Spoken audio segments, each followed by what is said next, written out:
Okay, yesterday we got a bunch of questions about what's the difference between delta G and delta G naught. So let's remind ourselves, what does the naught stand for? Standard conditions.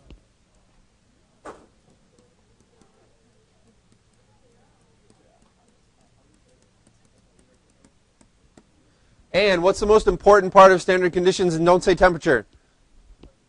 Concentration. So all the concentrations are 1 mole per liter. All right. That's what that stands for. So whenever you see that not there, it means what delta G would be if we were under standard conditions. That gives us a reference point. Delta G, without the naught symbol, that means under any conditions. So under non-standard conditions,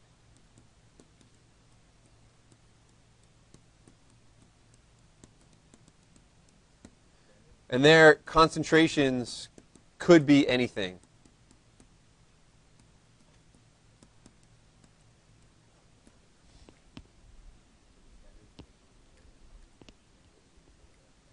So the question is, does standard conditions refer to the concentrations? Yes. If not otherwise specified, then temperature would be 25 degrees Celsius. But we saw yesterday we can talk about delta G naught at different temperatures. Right? So the temperature for those standard conditions is not necessarily a fixed value. It's 25 degrees Celsius unless specified otherwise. Because you can talk about standard conditions at other temperatures. The key is concentrations. So delta G naught really is a reference point. It's a fixed number.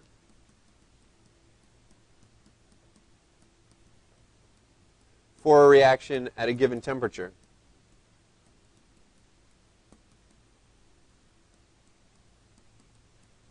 So it really serves as a reference point for us.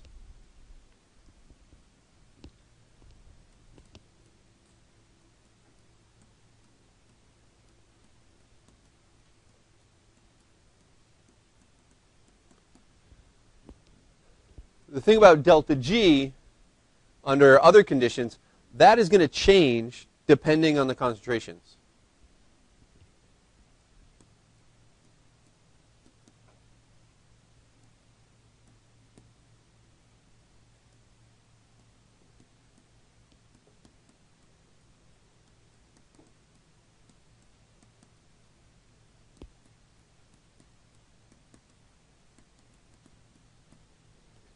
So we said before that delta G is like the amount of usable energy you can get out of a reaction.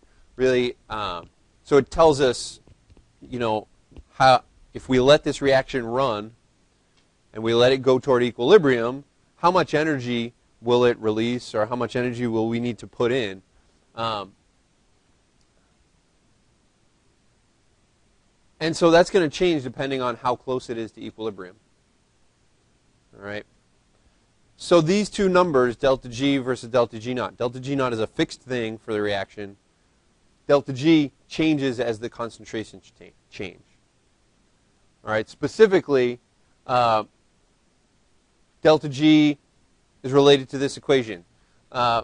This used to be on the formula sheet and is not anymore. So don't expect to have to do calculations with this. But conceptually, it's still an important equation for us. So let's remind ourselves, what is Q? What does Q stand for?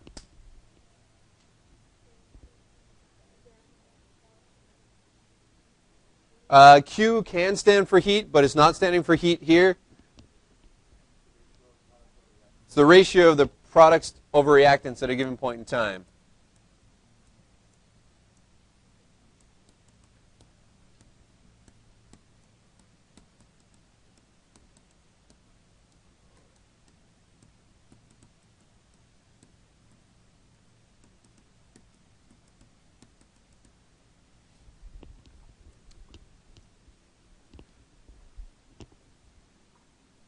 So this equation can give us an idea of how delta G will change as the ratio of products to reactants changes.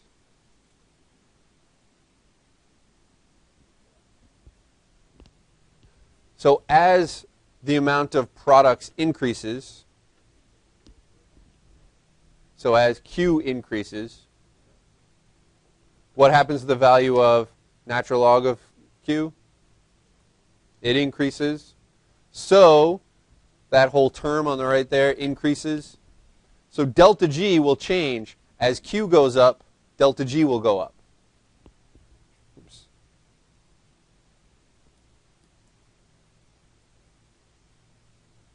So as the ratio of products over reactants goes up,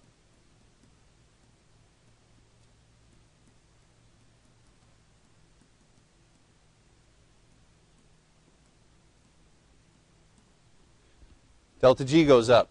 Even though delta G naught, that was a fixed number, that stays the same. But delta G will change.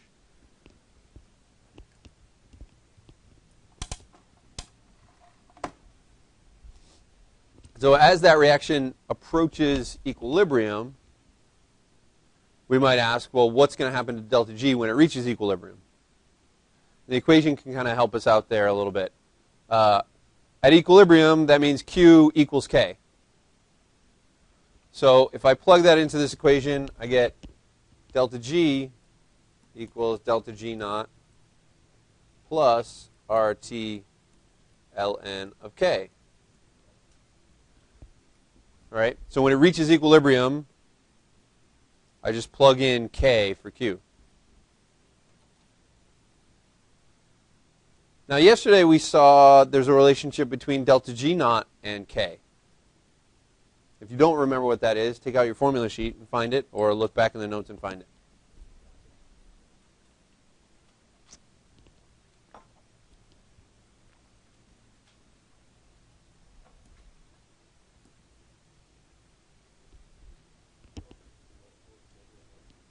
All right, delta G naught equals negative RT ln of K. Well, hold on a minute now. So now we have delta G equals negative RT ln K plus RT ln of K. What's that equal to? 0. So when a reaction reaches equilibrium, delta G equals 0. When a reaction reaches equilibrium, essentially, you can't get any more energy out of it. It is where it wants to be. So there's no change in Gibbs free energy at that point for the reaction.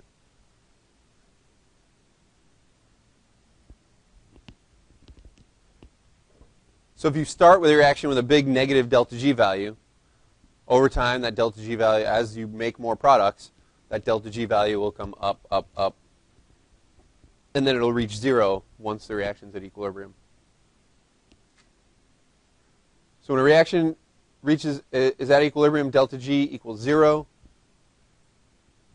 Delta G naught is still what it always was, right? Because delta G can change. Delta G naught is fixed at a given temperature.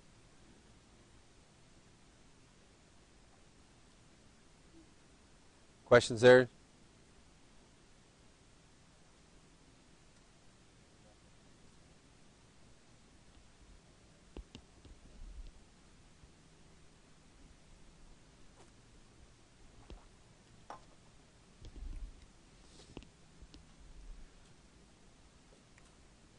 All right, that gives us another way to look at delta G.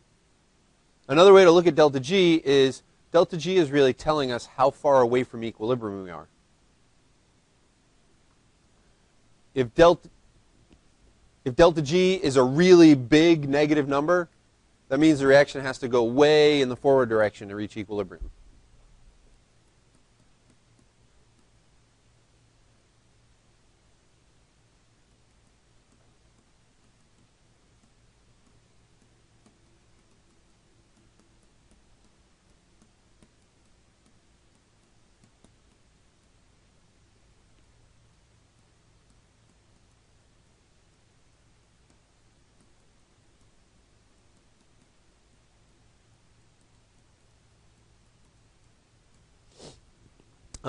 If delta G is a small negative number, it has to go a little bit forward.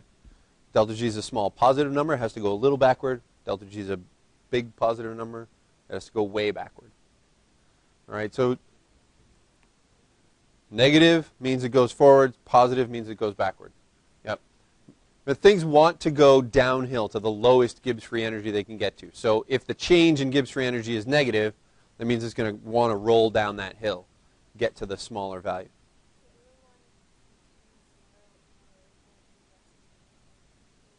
So the question is, do we want Q to be 0 for the reaction to be in equilibrium? No. When it reaches equilibrium, Q will equal to K.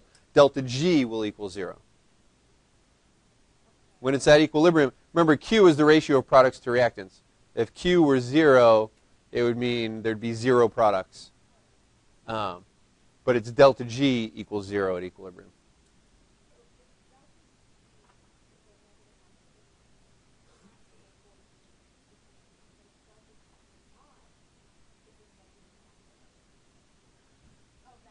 Yeah. So the question is for delta G naught. Delta G naught tells you if we start with 1 molar concentrations of everything, which way does it want to go to get to equilibrium? So from that middle point, delta G naught is set, all things being equal, which way would the reaction want to go? Would it want to go forward? Would it want to go backward? And delta G would be at a given point in time. So we said before that delta G is like the usable energy from a reaction, how much energy you could get out of the reaction. So the idea is if we want to get the most usable energy out of a reaction, we want to start it as far away from equilibrium as possible. Right? If we want to maximize the useful energy, we want to maximize the delta G value, start the reaction as far away from equilibrium as possible.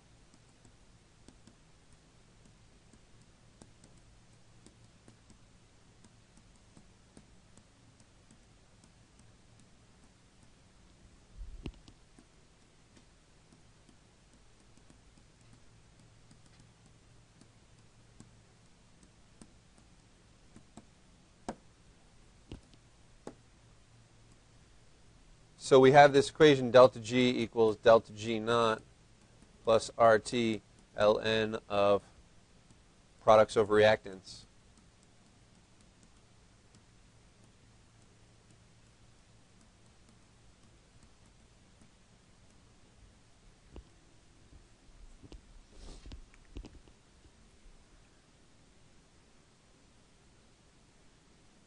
If we want to maximize, really when I say maximize delta G, I mean we want it to be as negative as possible.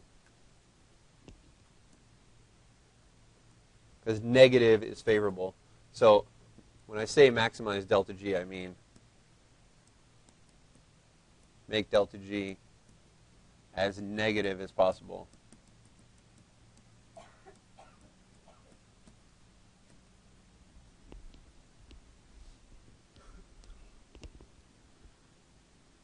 So in choosing a reaction, I would choose a reaction where delta G naught itself is already a big negative number. Right? Reactions that I want to get energy out of, I'm going to choose really favorable reactions. So you want to choose a reaction with a big negative delta G naught. So then that's a big negative number. And how can I make the second term be a really big negative number?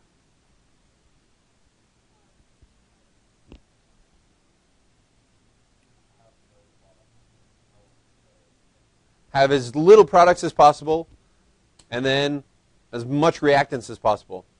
The natural log of numbers less than 1, of fractions, is a negative number. So if I want to maximize that, make that second term as negative as possible, I would put in lots of reactants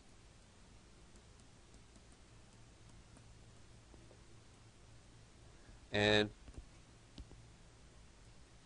use. Yeah, again, this all ties into Le Chatelier's principle. That's a great point. I mean, the conclusion here is the same as Le Chatelier's principle tells us. Le Chatelier's principle tells us you want to drive a reaction on the right, add lots of reactants, use not a lot of products.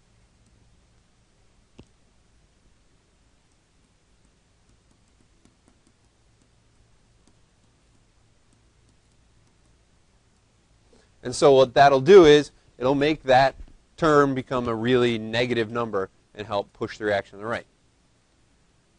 Thank you for making that connection to Le Chatelier's principle. We're not saying anything different here. We're just saying the same thing from a different perspective, looking at it from the energy perspective rather than from the perspective where we thought about what happens in terms of K.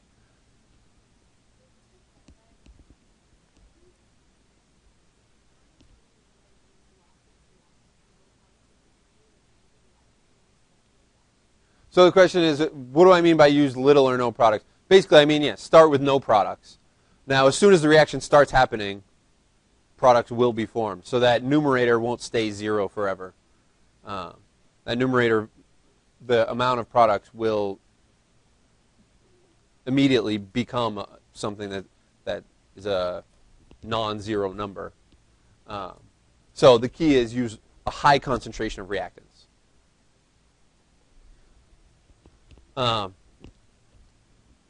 Another way to think about this, or another important consideration, is what about non-spontaneous reactions? I mean, we are a collection of things that aren't necessarily thermodynamically favorable. We fight against the grain of thermodynamic favorability. We're made of these big, complicated molecules. When you take small molecules and make big, complicated molecules, in terms of entropy, does that seem favorable or unfavorable? That's really unfavorable. So we are battling against entropy. How do we do it?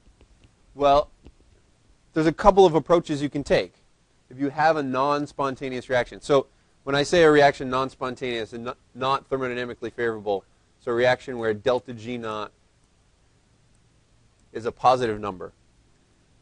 So this is a reaction like you set it up under standard conditions, it's not going to want to happen. How can I make it happen? So one approach is just like we just talked about, load up on the reactants. So approach number one would be use very high concentrations of reactants.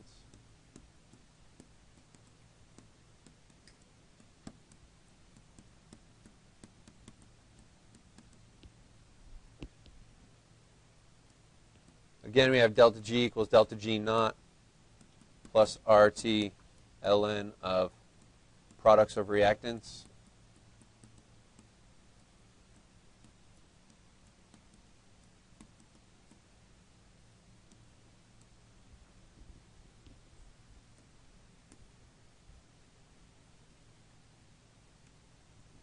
If I use a really high concentration of reactants, so if this denominator here is a big number, what does that fraction inside the parentheses become? A small number. All right, so use a big number in the denominator there. I get this fraction as a whole is a small number.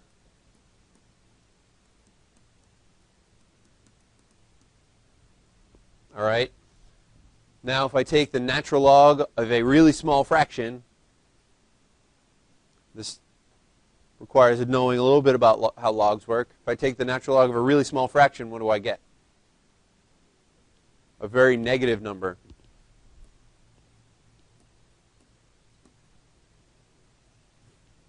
So this natural log term, this whole term, becomes a big negative number.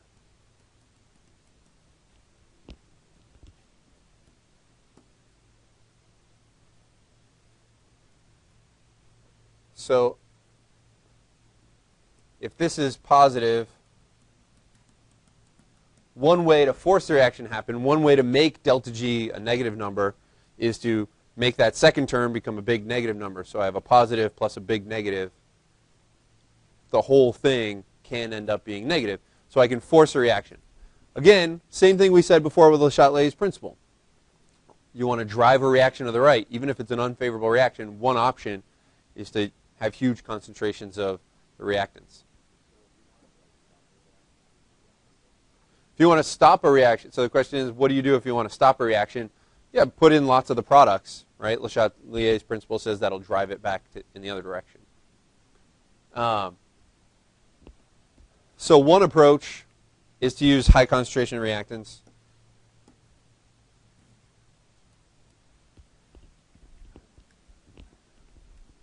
What's another way I can make an unfavorable reaction happen?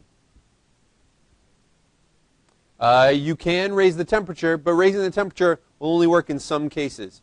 Will only make an unfavorable reaction favorable in some cases. Let's see. Oh, I want to go back.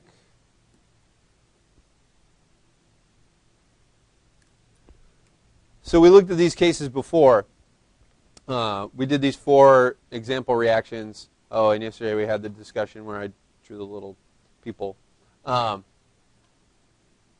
we said if delta H is negative and delta S is positive, that's always going to be favorable, no matter what the temperature. If delta H is positive and delta S is negative, raising it, that's always unfavorable, no matter what you do to the temperature. This case, where delta H was positive and delta S was positive, that is unfavorable at low temperatures, but raising the temperature can make it become favorable. So for certain reactions, raising the temperature is an option to make a reaction that's unfavorable become favorable. So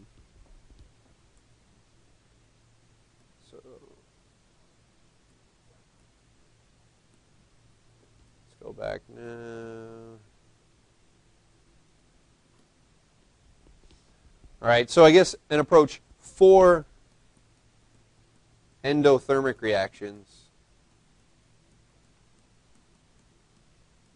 you can raise the temperature.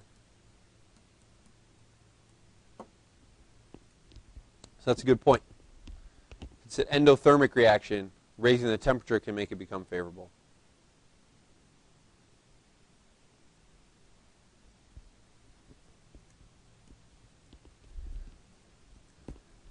And then there's a third approach. The third approach would be have some outside source of energy or another reaction that is favorable, and you can couple them. All right? So this is the approach that we use as living organisms. So you talk about this a lot in biology. So you can use an outside energy source.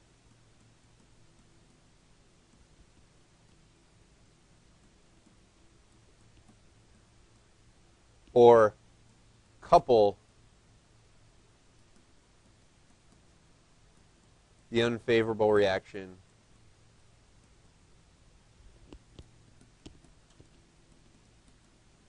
with a favorable one.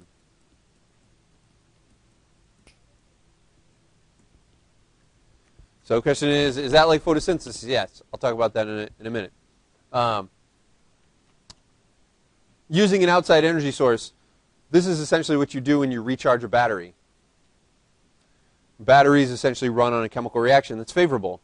But you reach a point, looking at this equation up here, you reach a point where the amount of products gets big enough and the amount of reactants gets small enough where your delta G for the reaction is no longer powerful enough. There's not enough driving force to make that reaction happen, and your phone shuts down or your computer shuts down because there's not enough, we say, oh, the battery doesn't have enough juice.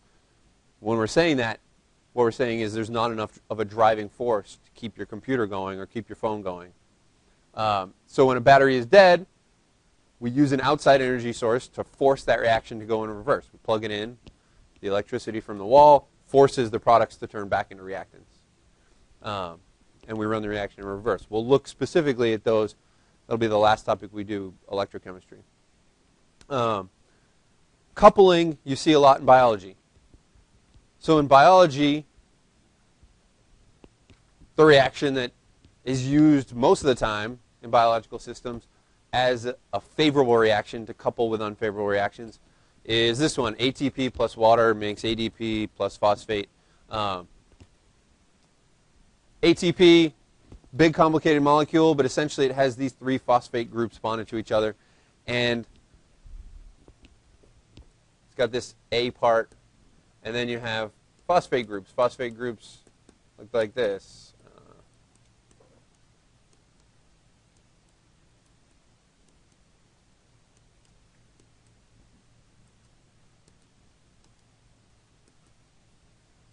Some of these phosphate groups some of these oxygens would have hydrogens on them, but the phosphorus atoms all have positive formal charges.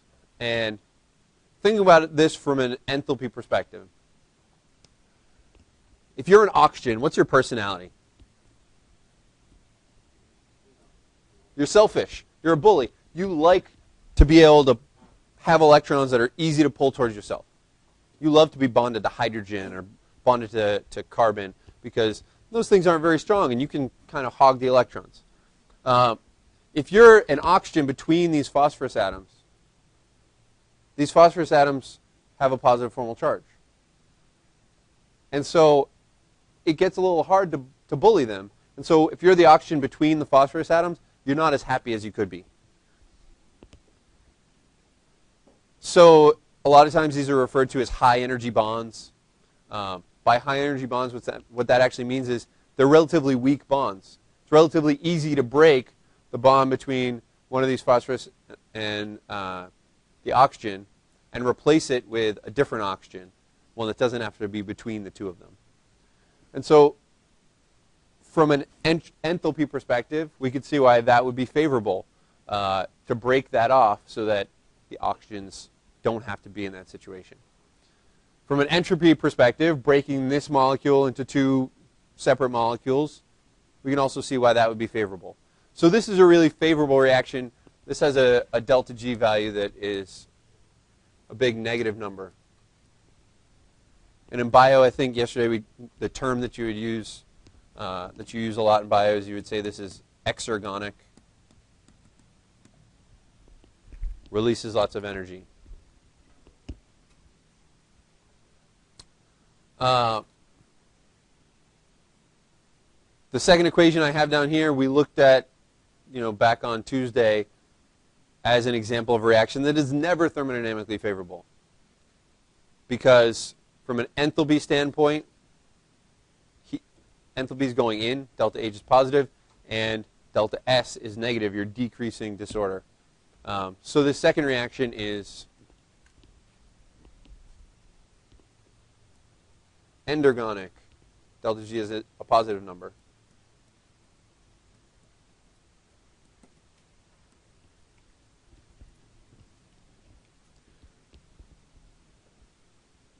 So plants have developed over years of evolution this really complicated mechanism.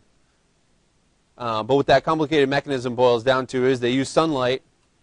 They use that energy to make some ATP and some other molecules that have relatively high potential energy. And then they couple the reaction where ATP breaks up with the reactions that put together the carbon dioxide and the water. And the net result overall is a reaction that is thermodynamically favorable, even though parts of it are definitely unfavorable. That's like the miracle of life, really, is organisms have found ways to tap sources of potential energy and use them to make what would otherwise be really unfavorable reactions happen. So it's kind of cool. But,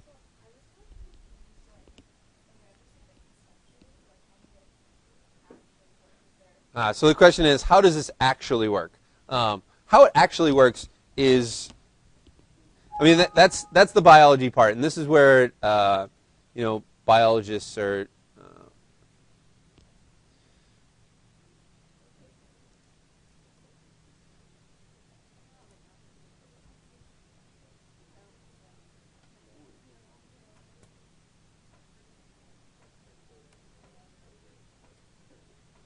This is where you get into diagrams like this. All right? It's complicated. This has been studied really closely, and over many years of experimentation, we kind of think we have an idea of the individual mechanisms of individual steps. And so we can come up with diagrams like this, where, all right, this molecule reacts with this. Each of these arrows here is representing a chemical reaction, and it shows where the ATP turning into ADP is coupled and all that. But in AP Bio, for those of you thinking about taking AP Bio next year, you see lots of diagrams like this. Yeah. And so, yeah, the nitty-gritty is really complicated. For us, I hope you can take away that broad concept, right? We as living things, we take sources of potential energy. Plants use the sun. They get their energy from the sun. We get our energy from the potential energy that they stored up in the molecules that they made. There are things that live under the ocean that get their potential energy from hydrogen sulfide that comes out of thermal vents at the bottom of the ocean. So what living things do is they take each of those sources of potential energy and they have some chemical mechanism to couple that with the unfavorable process of making things more organized. Because really, we are really organized. You may feel like in your life you're very disorganized, but your body is an amazing organization system and really totally seems to violate the second law of thermodynamics. The only reason we're able to do it is because you can find these sources of potential energy and tap them, couple them with those unfavorable reactions in order to make them happen. So, I mean, that's why I think thermodynamics is super cool. Is because it gives you that perspective about how this all works. The nitty-gritty of the biochemistry you may or may not be totally into. That part is cool too, but all those diagrams a little more complicated.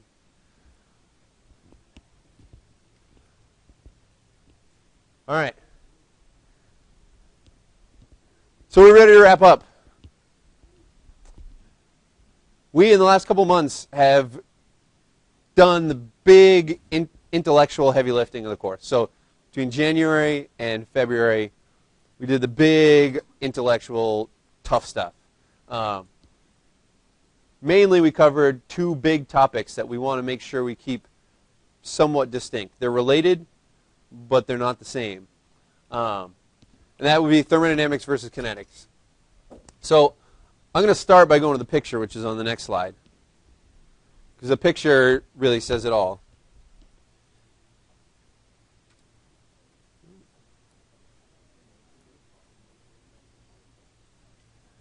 So we talked about potential energy. Really now, I can stop just calling that potential energy. I'm going to change this to be Gibbs free energy.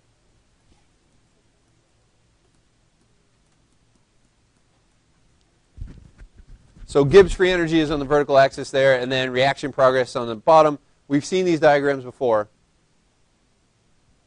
Two really important things to point out about this. One would be, all right, this difference in energy between the beginning and the end. So on this diagram, we have reactants over here. And over here, we have products.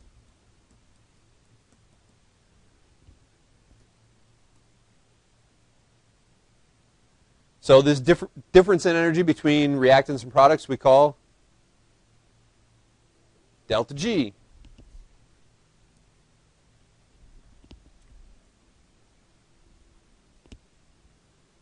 And then this thing in the middle, the top of the hill in the middle, we call the transition state.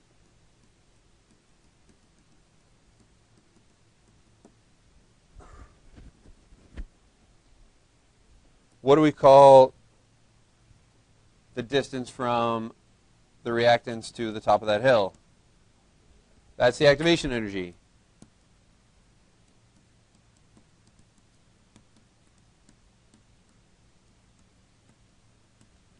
Those two are independent from one another. Activation energy, this is all about kinetics, right? This is all about how fast the reaction happens.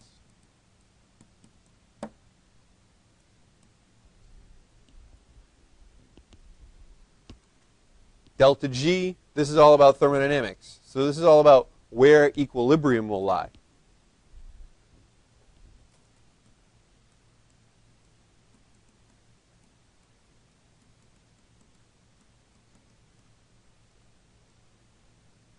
I mean, it's about that. It's about is it favorable?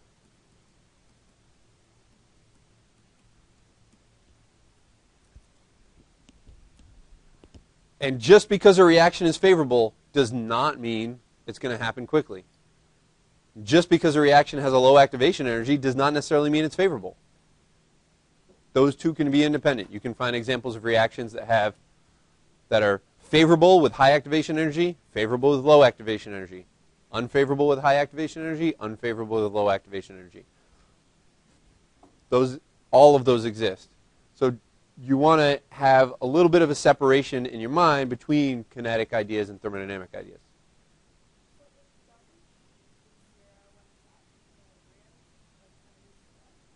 If delta G equals 0 when it's at equilibrium. So a diagram like this, it's a little hard to say. I guess this would be delta G naught on this diagram. At equilibrium, what's going to happen is there will be different numbers of particles on the reactant side and the product side, so that the forward and reverse rates are equal. Okay? If we look at this diagram as drawn, it's a favorable reaction, which means if you had equal amounts of reactants and products, and remember they're randomly moving, a greater percentage of reactants would have the energy to get over the hill than products would have the energy to get back over the hill. And so if you started with equal numbers of reactants and products, essentially the forward reaction would go faster than the reverse reaction, until you reached a point where there were so many more products than reactants that even though the probability of an individual collision making it back over the hill was smaller, if you had more products, you could reach a point where the rate at which products are turning back into reactants is equal to the rate at which reactants are turning into products. You know what? Last block I said I was going to look up this simulation, and then I forgot to, so I'm going to look it up now.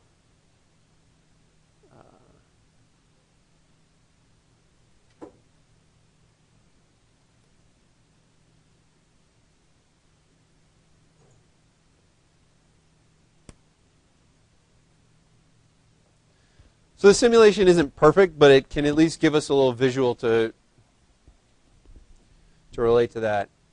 Yeah, run it.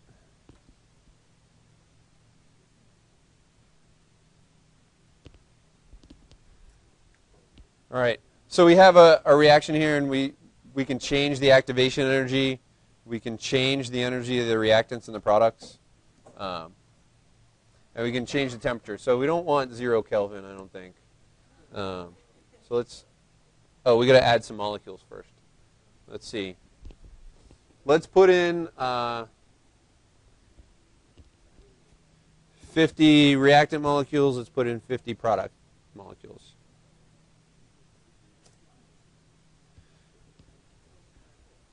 All right, so this is we're kind of visualizing reaction. Right now, it's a little too cool for most of the reactants to make it over the hill.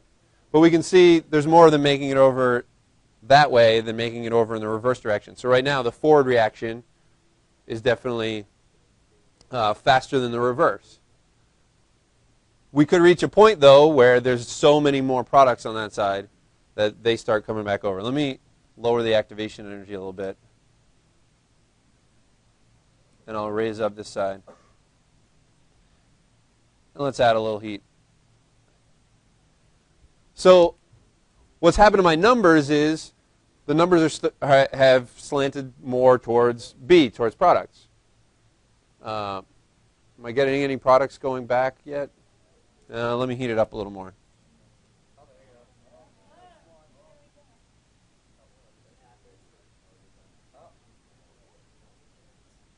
Why won't it heat up? There we go.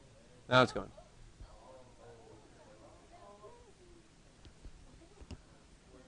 All right. So now we're getting to the point where they're going back and forth. Even though it's easier for them to go from left to right than to go from right to left, because there's more on the right, the rates at which they go back and forth are the same. And so we'll reach an equilibrium where there's more on the right than on the left. And if you guys just Google PHET, you can find this simulation. I'm not going to leave it up here all day because you'll just be mesmerized like watching the... Yeah, I know you could. It's like watching the old DVD thing, screensaver, trying to see if it goes to the corner. Yeah.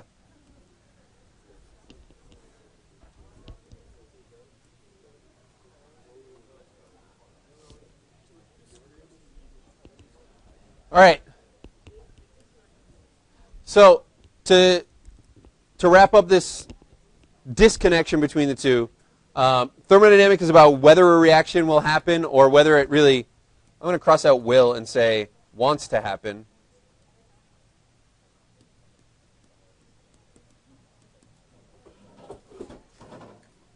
Whereas kinetics is about how fast the reaction will happen.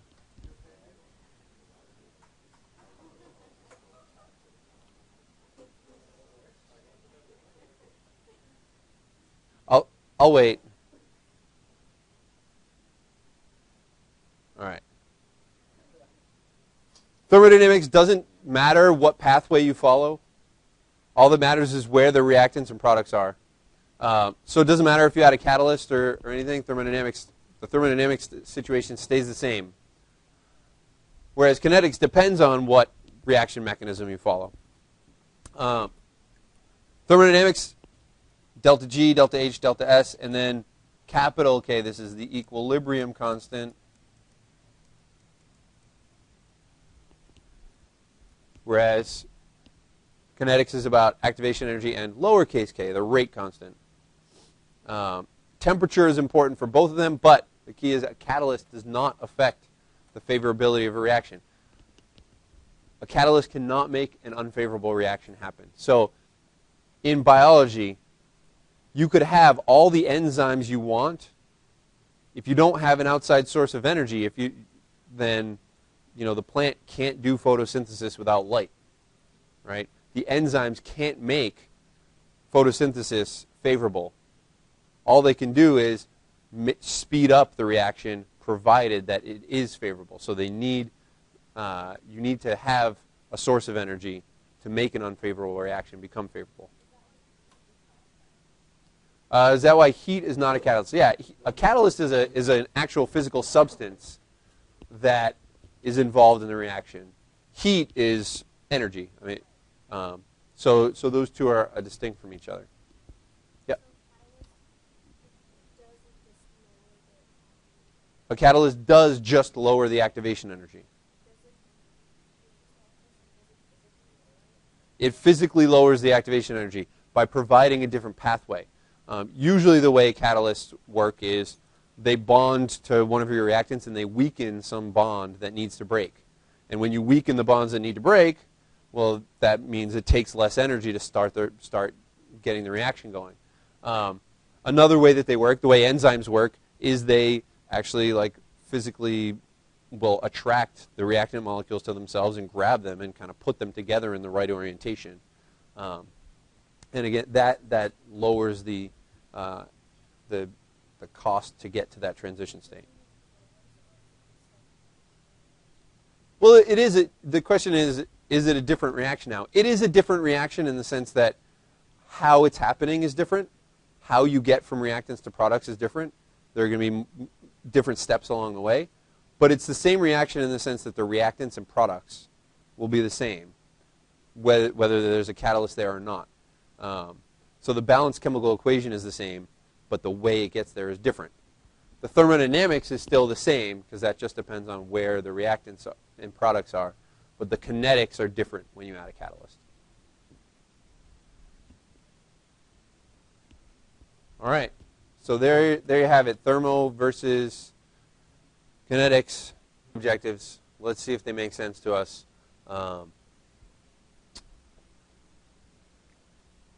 AP Learning Objective 512. Student is able to use representations and models to predict the sign and relative magnitude of the entropy change associated with chemical and physical processes. So this means looking at a reaction and being able to decide, does entropy increase or decrease? What questions do you have about that?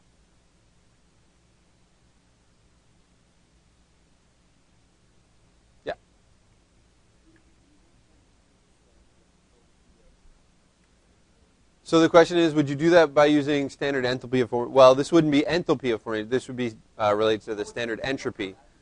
So one way to do this is mathematically to look up the entropy values and use products minus reactants. So that's one way. But this objective is really talking about the conceptual way.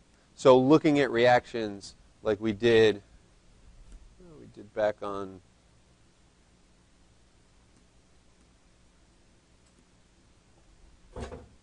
back before break.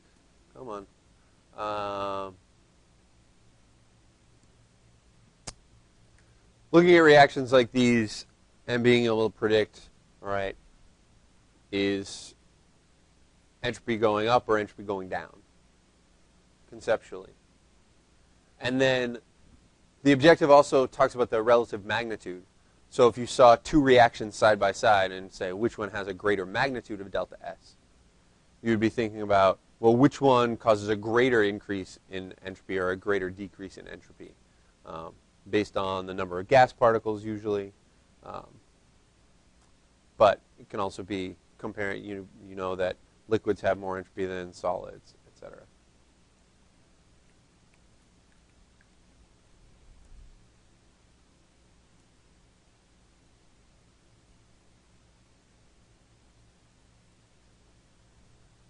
All right, so we'll check that one off. AB Learning Objective 5.13, student is able to predict whether or not a physical or chemical process is thermodynamically favored by determination of either qualitatively or quantitatively the signs of both delta H and delta S and calculation or estimation of delta G when needed. All right. They pack a lot in there. The quantitatively part, that's really getting at, those formulas like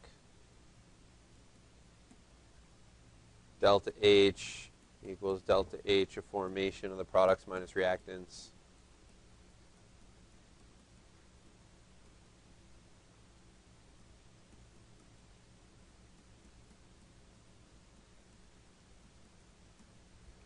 That's where the quantitative part comes from. Qualitatively, again, that would be the idea, like we were just talking about with entropy, but looking at enthalpy. So thinking about whether you're breaking weaker bonds to form stronger bonds or breaking stronger bonds to form weaker bonds. And then calculation or estimation of delta G naught. So reasoning about enthalpy, reasoning about entropy, and then deciding if the reaction is favorable. So I think this would relate back to what we did yesterday, or not yesterday, on Monday at the beginning of class when we did these examples. So we looked at reactions and decided, all right, do we think delta H is positive or negative? Do we think delta S is positive or negative? What are the implications for delta G and about thermodynamic favorability? So those 4 examples there would be a good guide to what that objective is all about. What questions do you have about that?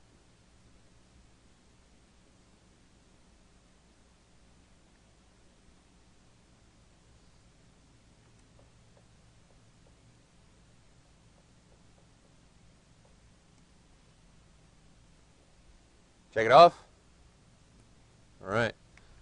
Learning objective 5.14. Student is able to determine whether a chemical or physical process is thermodynamically favorable by calculating the standard change in Gibbs free energy. All right. That one's a little more straightforward. It's just calculate delta G and then say, is delta G positive or negative? And what does that tell you? Questions there?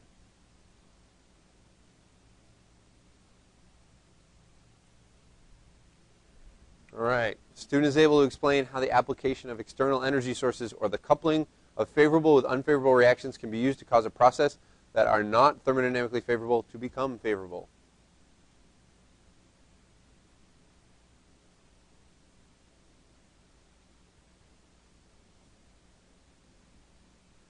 So the idea that we can make a reaction that's unfavorable happen if we use another energy source.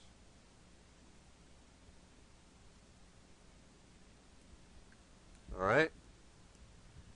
516, the student can use Le Chatelier's principle to make qualitative predictions for systems in which coupled reactions that share a common intermediate drive formation of a product.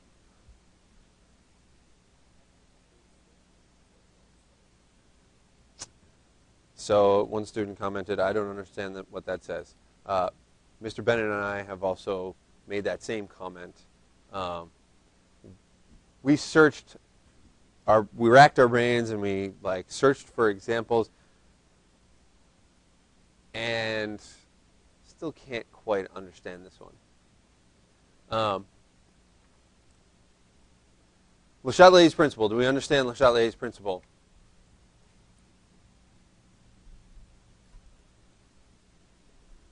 I think Le Chatelier's principle we're good with. Now, systems in which coupled reactions that share a common intermediate drive formation of a product. That part, we couldn't find any examples. So we went to the practice AP test and looked for where they tested this learning objective, and they didn't. So we don't have any examples of exactly what this means. Maybe we'll find some.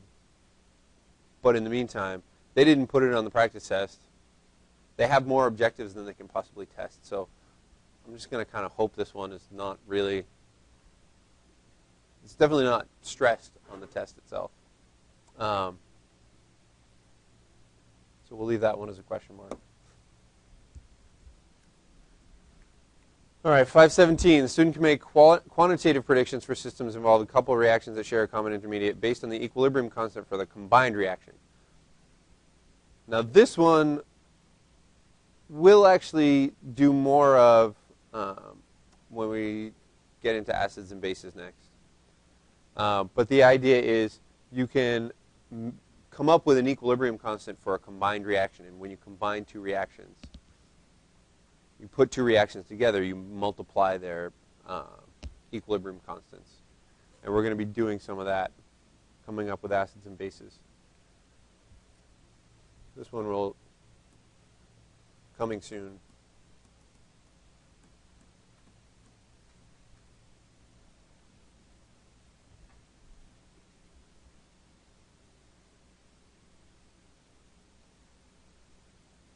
Oh. And I think 516, I think I may understand that now. We'll come back to it. 518, student can explain why a thermodynamically favored chemical reaction may not produce large amounts of product based on consideration of both initial conditions and kinetic effects, or why a thermodynamically unfavorable chemical reaction can produce large amounts of product for certain sets of initial conditions. Take a moment. That one's a mouthful, a brainful.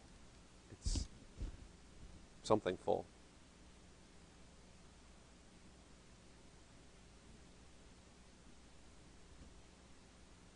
Molly?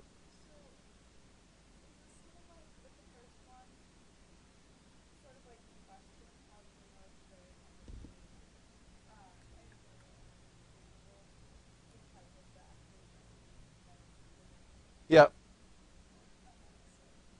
Yeah, so Molly's bringing up this kinetic effects part. We talked about how combustion, even though it's a thermodynamically favored chemical reaction, said it's definitely favored, but when we consider the kinetic effects, it's got a really high activation energy. So you can put together the reactants for a combustion reaction, and it may not produce any product because it happens so slowly. So I think combustion is a good example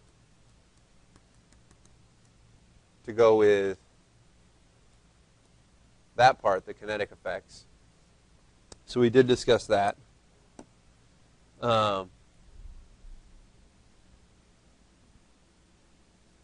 Based on consideration of both initial conditions. So with the initial conditions, if you don't start with a lot of reactants, then you may not end up with a lot of products. I think that's what it's getting at. So if you start with minimal reactants, you're not going to produce much more of the product. Or why a thermodynamically unfavorable chemical reaction can produce large amounts of product for certain sets of initial conditions. We did discuss this at the end of class yesterday. So we said if you have an unfavorable reaction, one way to make it happen is to start with really high concentration of reactants. We said if you start with a really high concentration of reactants, essentially, even if delta G is positive, if delta G naught is positive, if the concentrations of reactants is big enough, then you can make the denominator in this expression big. That makes the expression itself small. So you take the natural log, it becomes a negative number, and you can make delta G become negative. So in other words, this is talking about forcing a reaction forward using Le Chatelier's principle by adding a high concentration of reactants, for example. So this certain sets of initial conditions, I think what they're getting at here is using high concentration of reactants, which will force the reaction to the right by Le Chatelier's principle.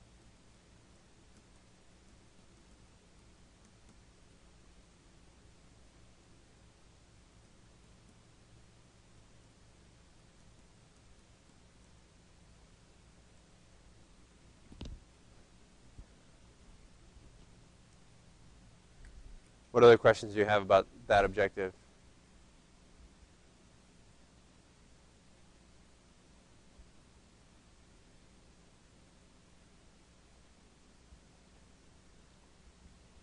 All right, and then 625, the student is able to express the equilibrium constant in terms of delta G naught and RT and use this relationship to estimate the magnitude of K and consequently the thermodynamic favorability of a process.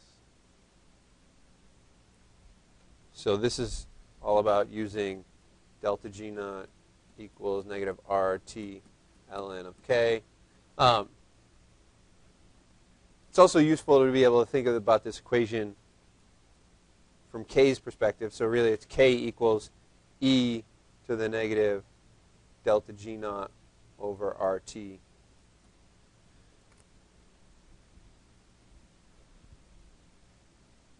And I'd say the one thing you want to take away is as delta G naught goes down in absolute terms, so if delta G is a big negative number, K is going to be a really big number. If delta G is a positive number, a big positive number, K is going to be really a small number. And so as delta G goes down, K goes up. As K goes down, delta G goes up. They go in opposite directions. But you want to be able to look at a K value. If I give you a K value and say K for this reaction is 10,000, you want to be able to say, okay, well that's a pretty big number. So that means this is a pretty favorable reaction. And if it's a favorable reaction, delta G naught should be a negative number. It's that kind of reasoning. Questions there?